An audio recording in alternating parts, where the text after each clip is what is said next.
ఈ రోజు శ్రీకాకుళం కలెక్టర్ కార్యాలయం ఆయకట్టు రైతులతో జరిగింది. నారాయణపురం ఆయకట్టు రైతులు కుడికాలకు సంబంధించి 13 పంచాయతీల పరిధిలో గత అనేక సంవత్సరాలుగా సాగునీరు రావటం లేదు. దీనికి ప్రధాన కారణం ఏదైతే నదిలో ఉన్నటువంటి కలుపులు ఉన్నాయో అవి వరద ప్రవాహానికి పడిపోవడం, వాటిని తిరిగి లేవనెప్పడం, దాంతో నదిలో నీరంతా కూడా సముద్రం పాలవుతుంది. చివరి ఆయకట్టుకేమో నీరు తగినంత రాలేకపోతుంది. దానికి కారణం ఏంటంటే అనేక దగ్గర గండీలు పడుతున్నాయి, అలాగనే తొక్కులు డొంకలతో ఉన్నాయి. అదే సందర్భంలో షట్టర్లు లేవు, లస్కర్లు యాజమాన్యం చేయడానికి లస్కర్ల వ్యవస్థ లేదు. దీనివల్ల తీవ్ర నష్టం జరుగుతుంది.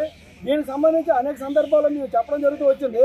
ఇప్పటికీ కలెక్టర్ గారు కానీ ప్రభుత్వం కానీ స్పందించట్లేదు. అందుకే మేము అడుగుతున్నది, ఒకటి నీరైనా ఇవ్వండి, లేదా క్రాప్ హాలిడేని ప్రకటించండి.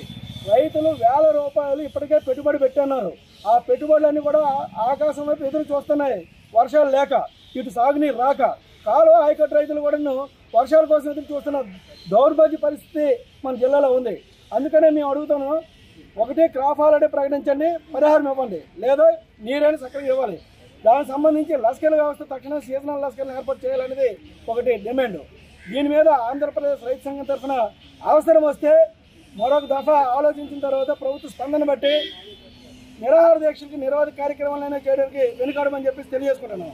కోట్లు నిధులు ఈ రోజు కూడా ఖర్చు పెట్టక, సరిగా పనులు చేయక రైతులకి చాలా నానా ఇబ్బందులు పెడుతున్నారు. కాబట్టి ఈ రైతే రాజు అని అంటారు, కానీ ఈ రైతు కోసం ఏ ఒక్కరు కూడా ఆలోచించడం లేదు.